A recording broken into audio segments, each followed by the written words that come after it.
Max Gorlin, Melbourne Football Club. You're listening to the Coaches Panel. This is Nat Fyfe from the Fremantle Footy Club. Trent Cotchin from the Richmond Footy Club. Scott Pendlebury from the Collingwood Football Club. You're listening to the Coaches Panel. Patrick Cooch from the Carlton Footy Club. It's Rory Sloane here from the Adelaide Crows. This is Tom Mitchell. You're listening to the Coaches Panel.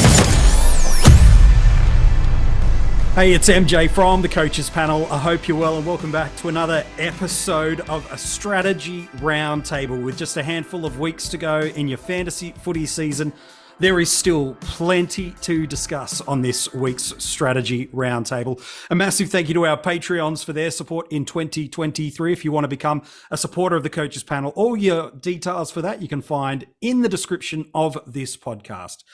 Right throughout this season, the pre-season, and honestly, for the near decade that Coaches Panel has existed, joining me on this episode, as he has much of that time we've been in existence, is Rids. Hello, mate. How are you?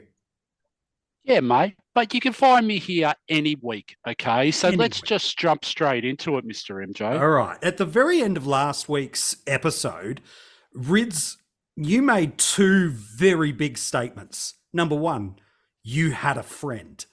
That was one big statement. And everyone scoffed at me. Yeah, and then everyone absolutely scoffed. But I've known you for a long time. We know you got some great friends.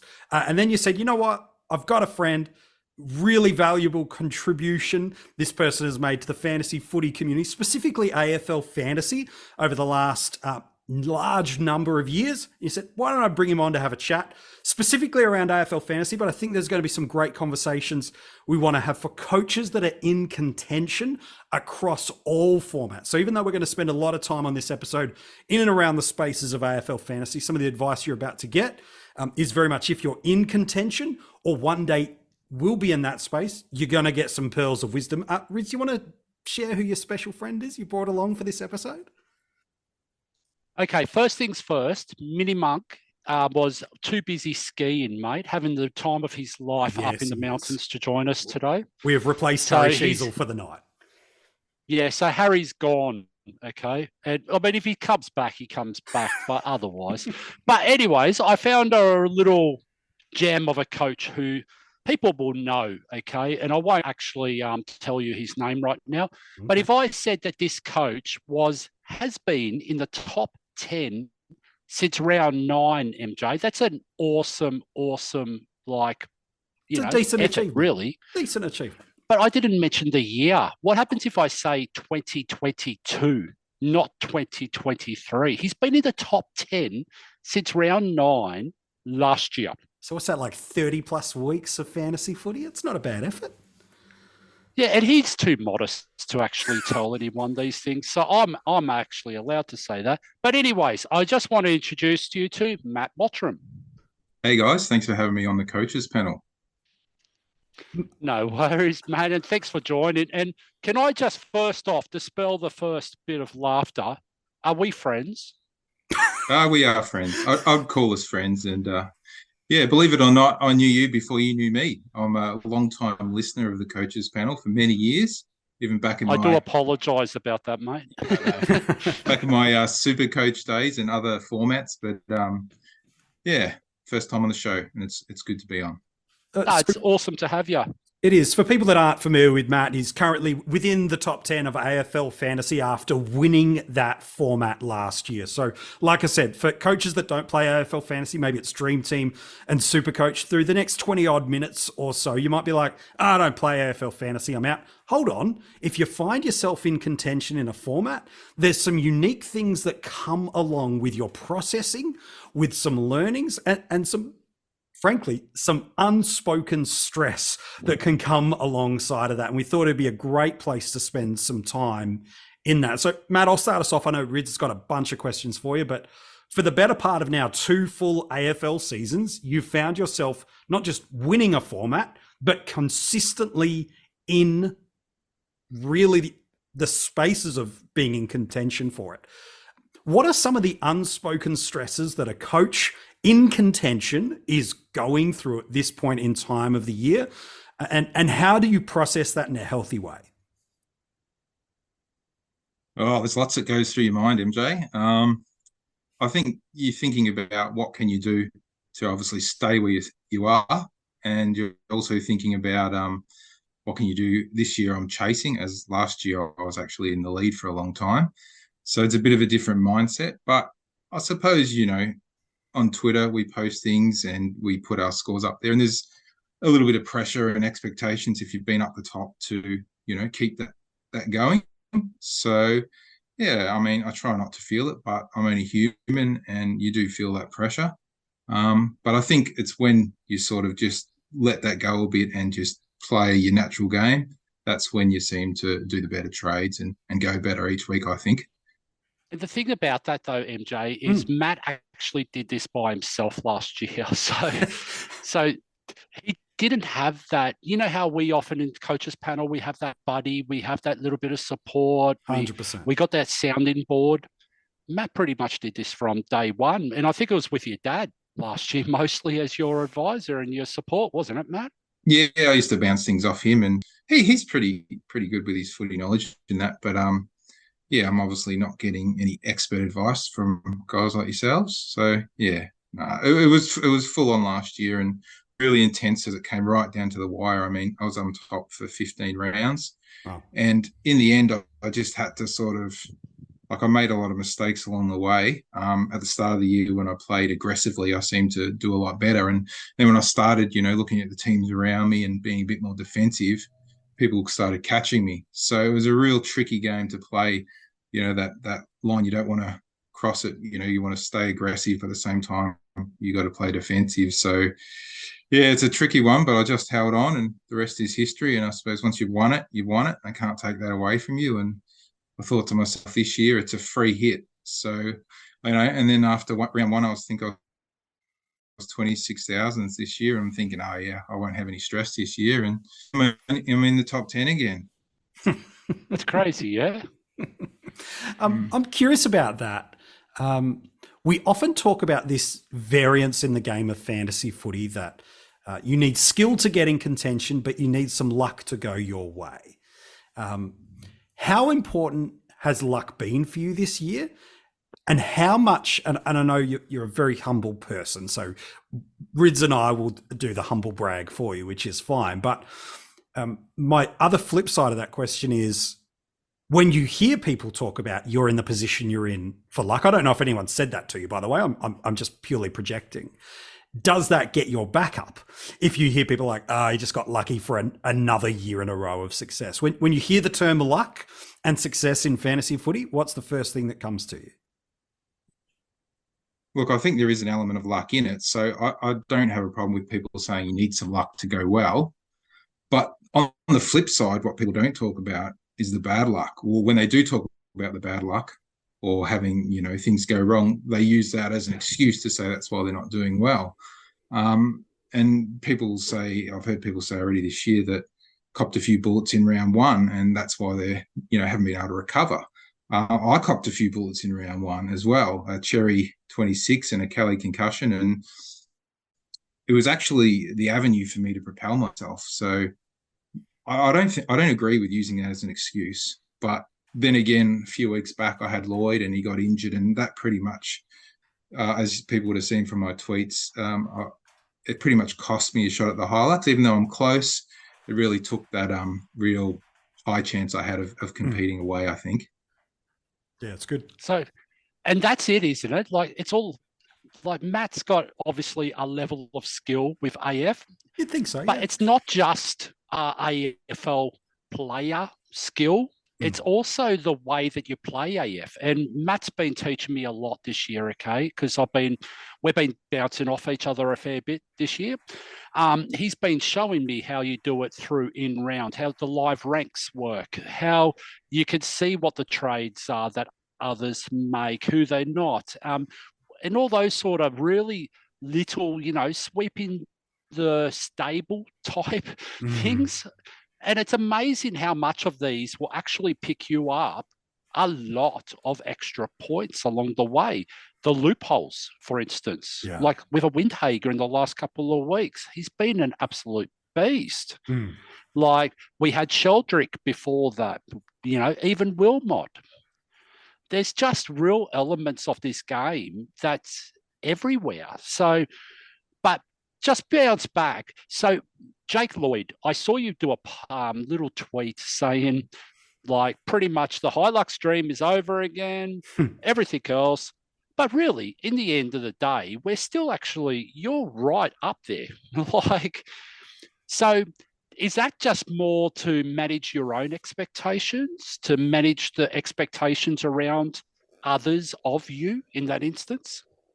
I think that's a good assumption. Yeah, it's easy the pressure to, I suppose, compete again, like I said, after doing it last year is there. So, yeah, when something like that goes wrong, it really does make it a lot harder to push that number one spot. So, yeah, I think you hit the nail on the head there, Riz, with what you said. I'd agree with that. Yeah. So, and the thing is, though, MJ, just amazingly, okay, and we say this every week on the coaches panel. You hear Mini Monk, you hear myself tell people about the draws and DFS. We're talking about Footy Wire. We're talking about all the stats and the tools that we got at our disposal. But the level of skill of the AFL fantasy coach these days has tripled in the last 3 or 4 years. And we often talk about groupthink. So 9 times out of 12, groupthink is actually accurate. So everyone goes in, and that's how the community actually gets it. So have someone like Matt be so successful over this period of time with the skill, the tools, everything else. It astounds me, yeah? Yeah. So what you're saying, Rich, is really hard to get an edge, competitive edge in this AF competition just because of everything you just said.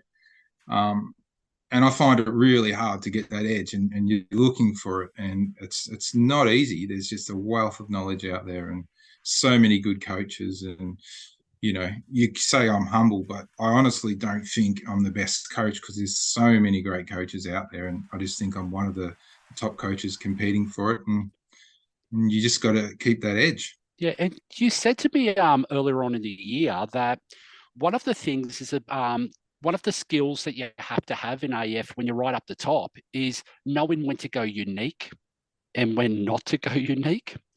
Could you explain that a little bit? Look, some of the guys who were chasing me last year, and I learned a lot from watching people trying to catch me. Obviously, they're always looking at my team every week if you're on top. So I was watching their moves, and the ones who stuck look for a few differences. It helped them if they were good differences, but the ones who went too unique too early fell away. So say at around 6 weeks to go, it's probably too early to go really unique, especially if it means you're missing out on someone who's going to hurt you the other side.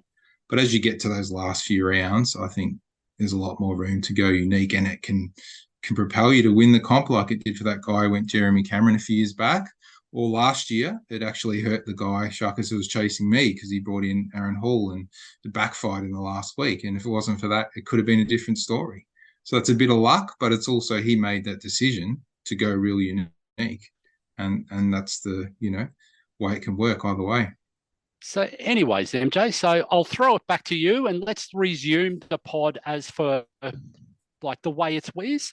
But let's go for it. But yeah, so I just wanted to have that little bit of a 5-10 minute conversation, just let Matt have a bit of a discussion and share his knowledge on the being up the top. And I think it's important, like I said right at the top of the episode, for a number of coaches in the community across whatever format you choose to play. If rankings is your focus, it's a unique experience if you've never been there before. And sometimes you can think and process it in healthy and unhealthy ways. And so for coaches that whether you're trying to chase Matt in AFL Fantasy or Dream Team or SuperCoach, it's just a little bit of an insight in terms of the mindset that's a healthy way to approach the game. At the end of the day, here at the Coaches Panel, we are all about championing, making the best decision based on your own way of playing the game and not buying into everybody else's moves. But we wanted to give that little bit of an insight there. That said, in the next 15 minutes or so, I wanted to throw out to both of you boys some of the big process conversations that I think people are thinking about. Again, mostly in the AFL fantasy space, not just because Matt's won it previously and very much in contention. As he said at the top of the episode, he's spent some time playing in some of the other formats as well. But at this time of the year, Dream Team and SuperCoach, the limited trades you have, it's pretty much about rankings or leagues, and you're pulling the trigger on your final trade or two, pretty much now to either get into finals, to get rid of that last injury. So you're very much reactionary, while there is a bit of strategy to it. So I think the biggest question I want to ask you boys is this. Last Sunday night, at the end of the St Kilda match, it was revealed by Ross Lyon that Rowan Marshall was a fitness test failing away from not being named. He's been named again this week. And I don't know many, if any, coaches that would have the opportunity of making some movements into their ruck line, given the fact to save a potential out of Rowan Marshall this week. My question to you both is this. Is that the biggest concern we should have this week, is getting rid of the risk of a late out that has been previously flagged? Or should there be other priorities for coaches rather than that? Rids, we might start with you and then throw to Matt. Yep. So the difficult ones are Dream Team and SuperCoach, Sure. Radio, because people will either have like Darcy Cameron, for instance, Luke Jackson, who plays on the Friday night. Luke Jackson was the next name, who plays on the first game of a Saturday. Correct. So you can't exactly park them at R3 and then hope that Marshall, gets a late out or something. So that way then you're covered for it. So it's a really tricky one. And because we're right down to one or two trades left, like you're just going to have to suck eggs pretty much, and really cop it, right? If it comes in late. But for AF, this is an intriguing one. Mm-hmm. We got so many moves across everywhere. Okay. So it really does. And this is another thing we often say as well. It really talks about, where are you ranked? Are you right? Are you looking for a cap? Okay. Are you actually playing league focused? Are you actually what is your goal? Are you just playing to learn again because you haven't played for quite a few years, like myself or one of my mates, Vam? Okay. There's a real juggle with it. So I won't get Matt to answer that question specifically, because obviously he's right up the pointy end, sure. MJ. But there is a couple of options, yeah? You can swing a forward ruck into your rucks if you want at R2. If you want to eliminate, but the problem is Marshall has a pretty good matchup this week against Hawthorn, and there's no Ned Reeves. No, it's one of the better matchups going around. It could easily backfire, this one. This one could backfire. So anyways, I'll pass it over to Matt. Your thoughts on that one, Matt? I think every coach who's is in some kind of contention, hat or up the top, you're really keeping an eye on teams tomorrow night and who is going to be included, because I can see Grundy and Campbell are both on the extended benches, and they're both Sunday games, so we don't know yet. So it's a bit of an educated guess, but look, it's there to make that move. If you want to jump off Rowan Marshall, it's there. What you can do with the other trade will probably depend on if you decide to do that or not, I think, because that other trade is, you could have a Mill sitting in your side, you could have someone else who just isn't really cutting it.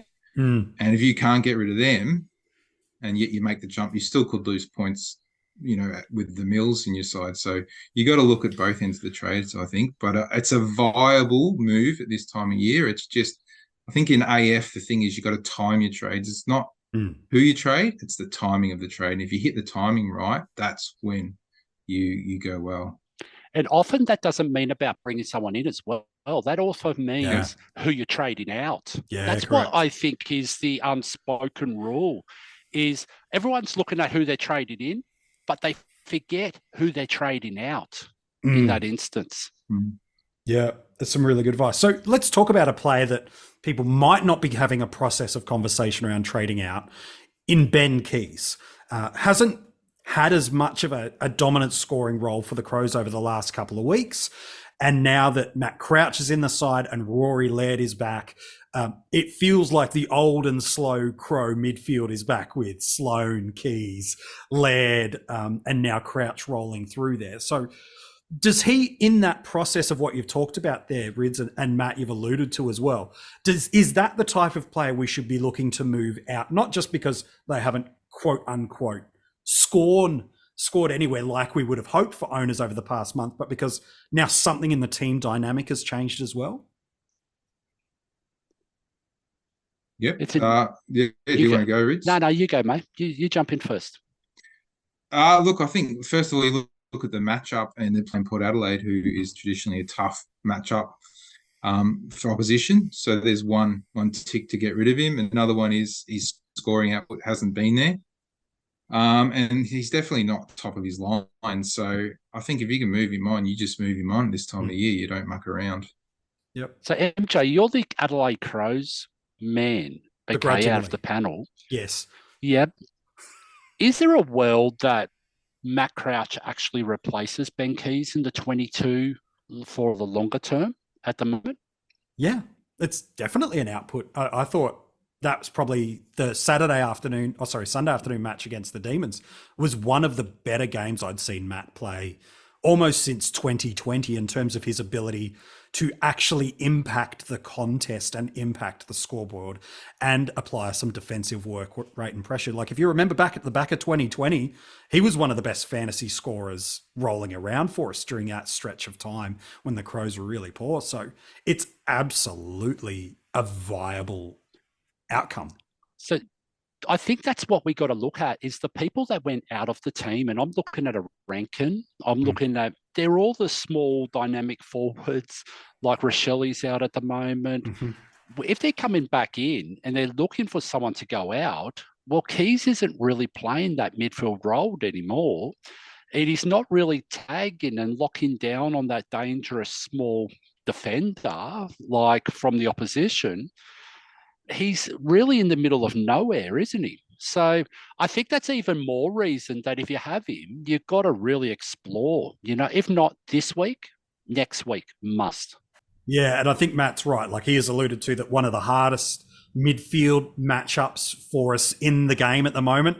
Carlton is certainly up there, but Port Adelaide for big chunks of the year, as Matt's pointed out, is a really challenging matchup. Maybe we should stop there and talk about matchups, both with the trading in and outs, but also the captaincy considerations that coaches are making. It's one of the ways we can create aggressive separation without being too crazy with going unique, which Matt's given some great advice for us through there. Talk to me about there's these incredible tools. Rids, you mentioned before how well-educated the fantasy community is. Years gone by, you could really surge hard over the last kind of 6 to 8 weeks across all formats, let alone just in AFL fantasy. Whereas now it does feel a lot harder to play catch-up in big points gaps. So my question for you both, and maybe we'll start with you, Rids, and then Matt, you can jump on. With the great resource tools we have with things like fixture matchups, are you a slave to those? Do they inform the decisions you make, or do they just become the tiebreakers to your quote unquote gut feel? I think you've got to look at it from positions and in a block of how many games in the draws left. So there's 5 games left. So now, a couple of weeks ago, we spoke about having the, dividing up for 3 or 4 games blocks.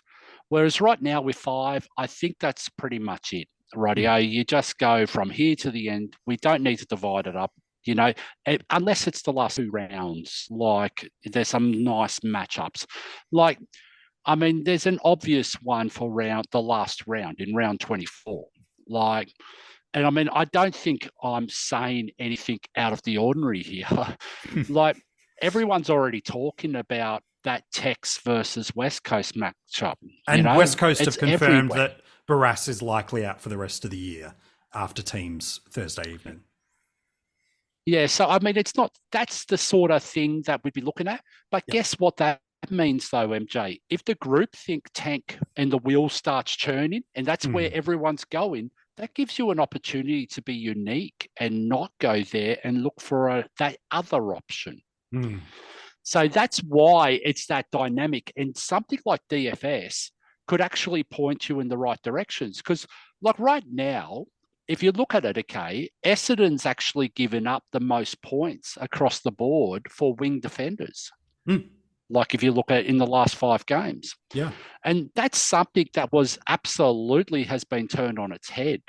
Like, so if you're going, well, West Coast are giving up a lot of points against Adelaide for the last game, I'm saying, okay, then you might be able to find someone from a wing defender position that you might be able to use whoever's playing Essendon for that week. Because we're talking about 22 points to 25 if you look at the index on the DFS. So it's really pretty close, but they're massive, like big favoured spots.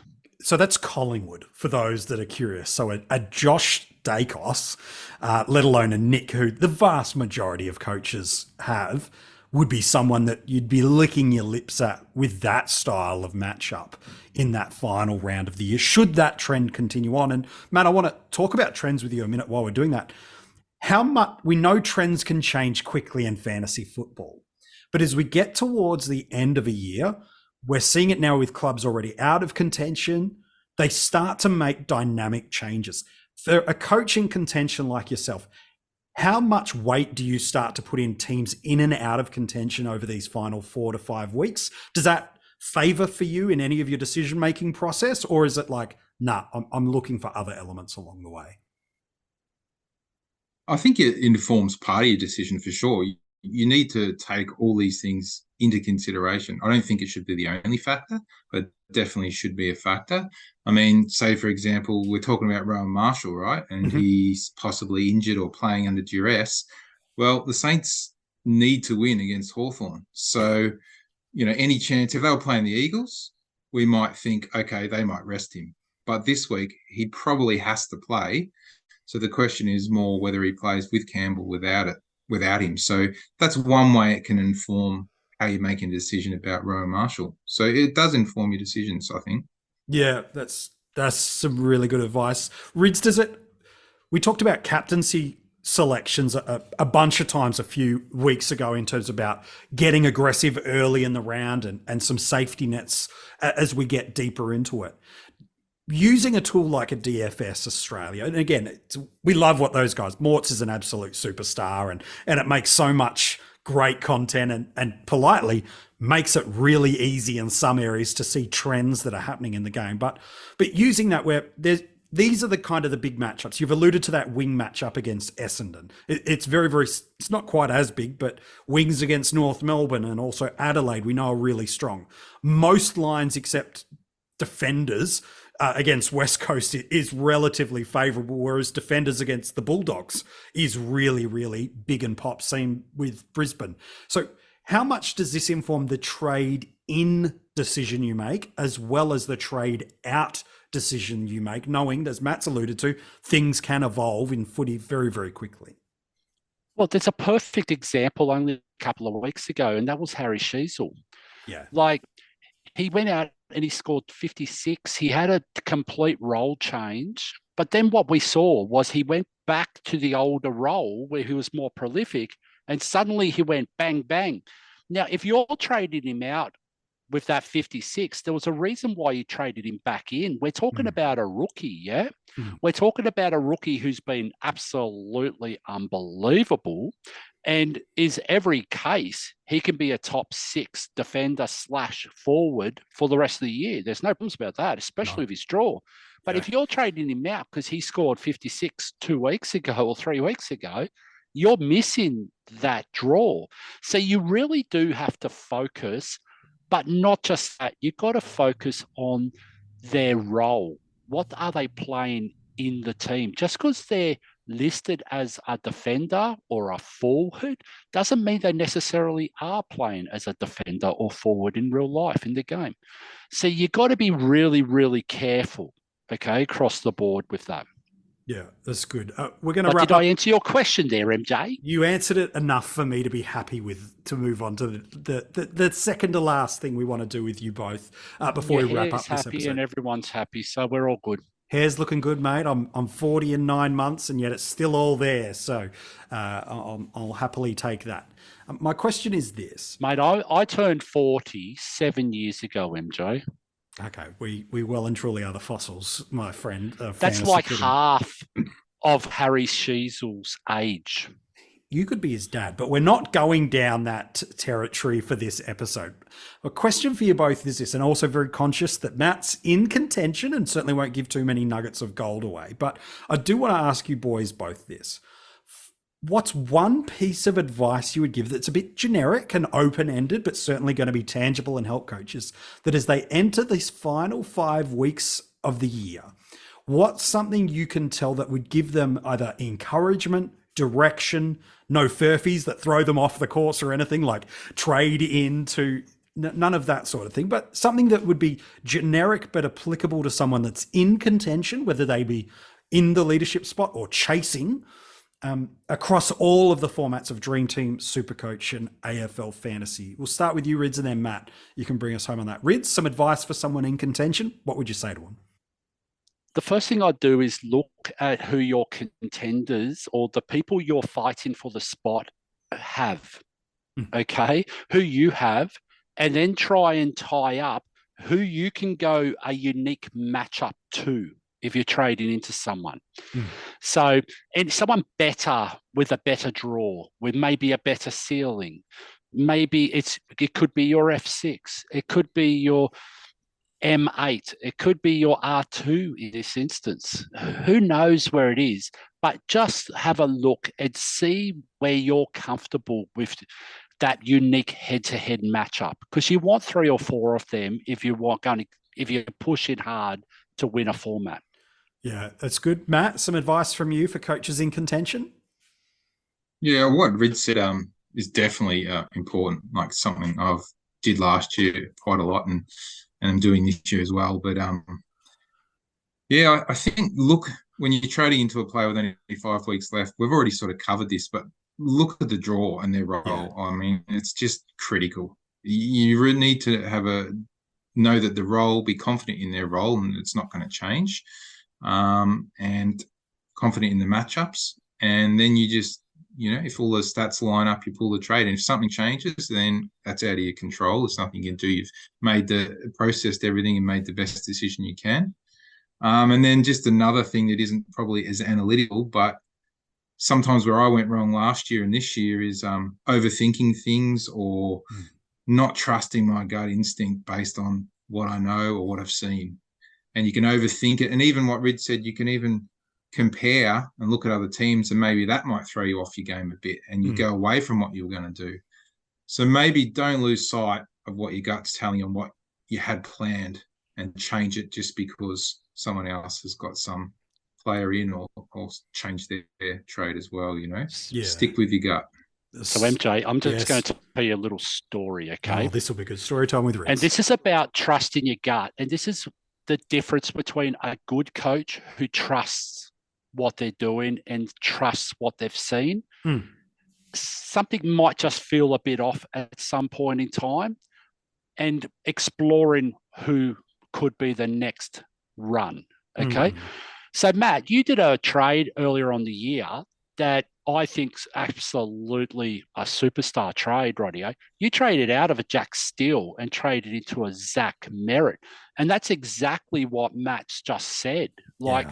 Back your gut, play the game. Don't be fearful of, if you feel it and you're using sound logic, just jump on and do it. Because often there's a reason why you got that gut feel about it.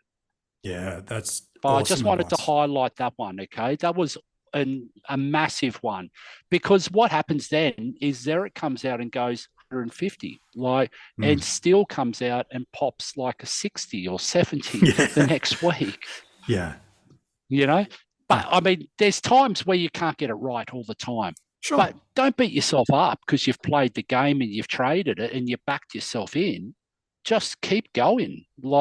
You got to do it, No, and I don't want to understate the quality of advice you're getting from both of these guys. Matt won AFL Fantasy last year. It was just the other year beyond that Rids won Dream Team overall. So you're getting some incredible advice from not people that are just thinking hypothetically about what you can do in contention spaces and how to navigate the final 5 weeks of fantasy footy. You're getting it from people that have lived it, breathed it, and experienced overall ranking success and giving you some absolute gold. So we've got 2 minutes or 3 minutes left on the pod, and then we're going to wrap it up. For the other vast portion of the community, again, regardless of the format they play, that are not in contention, whether they've made some bad calls this year that's kind of hijacked their season, whether there have been elements of luck that haven't gone their way that aren't the only reason they're not where they are, but it's a component that has got them to where they are, and some coaches that have just missed trends that have happened in the year and caused themselves to be too reactionary time and time again. However they've got there, a large portion of the community across the formats are not sitting with 5 weeks to go going, geez, I'm a chance here. So what would your advice be, boys, to coaches with just 5 weeks left in the fantasy footy season? What can they do over this next 5 weeks to apply some learnings that will help them in their fantasy footy journeys in 2024? Rids, you want to kick us off? Yeah, so everyone, I've said it many times, I've spent the year having a look at AF, okay? I've reached out to good coaches, great coaches. I've chatted, I've played, but you got to not fear failure. Like sometimes you learn more when you make mistakes than what you do when you're actually ranking high and you're succeeding in it. So don't be scared. Like if you want to go out and your season's over, trade out in English. Go trade in the Gorn. If you want, if you don't like what Marshall's doing, just get rid of him. There's no such thing as a must-have across the formats, especially when you're doing bad. So use these last 5 weeks in really learning the game. And the best way to do that is failing. Yeah. Some good advice. Matt, from you? I was going to second that because, yeah, if you're worried about failing, it's gonna kind of ruin every decision you make. And one of my favorite athletes of all time, Michael Jordan, has a famous quote where he says, "I failed over and over and over again, and that is why I succeed." The year before I won AF the cold competition, I finished, I think, around 7,000-8,000 mark. But that year I learned a lot, and I made a lot of notes, and I learned a lot. And then the next year I was ready to go, and that is what really drove me and helped me be successful the year after. So everything Rich just said, pay attention to it, because I think you can try a lot of things for the last 5 weeks. Try matchups, try different sorts of trades. AF is changing as a game, I think. You can do a lot more dynamic moves that will help propel you. So try them when there's nothing at stake, so that next year, if you do have something at stake, you've been there, you've seen how it works, and you got that experience and to draw on. Yeah, it's some brilliant so MJ, advice. I think it's about time. Yes. Let's give a little bit of a bit of a spoiler, radio. Sneak peek. All right, let's go. Yeah, radio. So CP, okay, for years we've been dedicated across all three. We've tried to do that roundtable and cater for all three. Yes. Like there might be a few changes afoot that we have been talking about as a group along the last few weeks. Yes. So if we do happen to go into more specific SuperCoach and then another AF, like if that's the way we go, what I'll do is I'll get Vam on with me and we'll share some of our learnings from what we've actually done over the last 12 months. And we'll actually really nut down and try and give the people a bit of background. Obviously, we're not going to tell you everything because we're not here to, dance with your sister. We're here to take the whole prize, But the thing is, we'll see how we go, radio, and I'll do that way. If we go into a more AF specific pod, next year. Sure. Let's do it and start off with a bang with one of the best minds in VAM that I have seen, and people will know who he is out on Twitterverse. He's the fantasy does the nuts. most amazing tweets. He does. So we'll get him on and we'll have a proper discussion around how AF has changed. And you know what would be amazing, Matt, is if you might even come and join us next year if we do that. Not every week, because I mean, that's a long season, but that would be great if that's the case. And sorry, MJ, I probably stole your thunder and you didn't know I was going to ask. I'm just combing my hair, mate. That's I'm sure fine. you won't.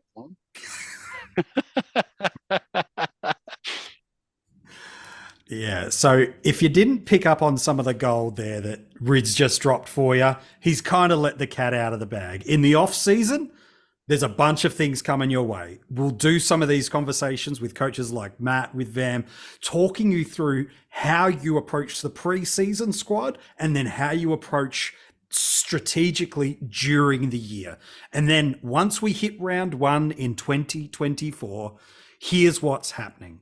Our Patreons and Spotify subscribers, you'll still get the round review from me, but our strategy roundtables will splinter off into 2. You'll get a SuperCoach focused one, and you'll get an AFL fantasy one. You'll get to see some very familiar names from the fantasy community becoming regular parts of the coaches panel community. Who knows? You might just see Matt a little bit more on the coaches panel in 2024, and a bunch of other people that we've been working with behind the scenes and excited to bring some great new stuff for you in 2024. There's just some nuggets of gold. So we thought we'd just leave that little hidden at the back end. And MJ, episode. let's not leave out the absolute the gem of the crop. We might even be doing a YouTube video every now and then where people can actually come in and see your hair. No, it's not what people are watching. No one cares about it. Is it as horrible as you'd thought, Matt? You've heard rumors of this bad boy. You can see it right now as we speak. Mate, it's the best I've seen. Oh, get off the grass. All right. This is turning into dangerous territories, my friends. We might wrap up the episode there. Matt, we appreciate you jumping on this podcast. We appreciate your long-time support of the coaches panel. We wish you all the best for the rest of 2023, and we're excited that we'll hear your voice a little bit more on CP in 2024. Yep. Thanks for having me on. And yeah, that's the aim, to come on a little bit more regularly. And yeah, there might be a good reason to listen next year, because my advice won't be biased based on my own team, and we'll explain a bit more of that next year. I'm looking forward to that. And Rids, as always, an absolute pleasure, mate. You've been a superstar. You came through with the goods on delivering on your friend for this episode. We appreciate you for bringing Matt part of the panel, but also for the great advice you've shared both through this episode and over the many, many years we've done the coaches panel. And I just want to call out as well, Matt is not only a great coach, but he's a great bloke, and he's just a modest one. So cheer him home, guys and girls, if you're listening. Let's try and cheer him home and not get too negative, okay? Yep, sounds like a really good plan to me. If you've loved this podcast or any that we've done right throughout the season, make sure you leave a 5-star rating and review wherever you're getting this podcast from. You can become a Patreon supporter. There's some additional bonus content that our Patreons and Spotify subscribers get. All the details are in the description of this podcast. We wish you, though, all the best over these final 5 weeks of fantasy footy. We hope the things and the decisions that you're making absolutely go your way. If you're being brave and bold, we hope it pays off. And if you're being safe and conservative and hoping to hold on, let's just hope there's no pain that comes your way in doing that. Good luck as we enter into another round of fantasy footy, and we can't wait to chat to you next week with another strategy roundtable.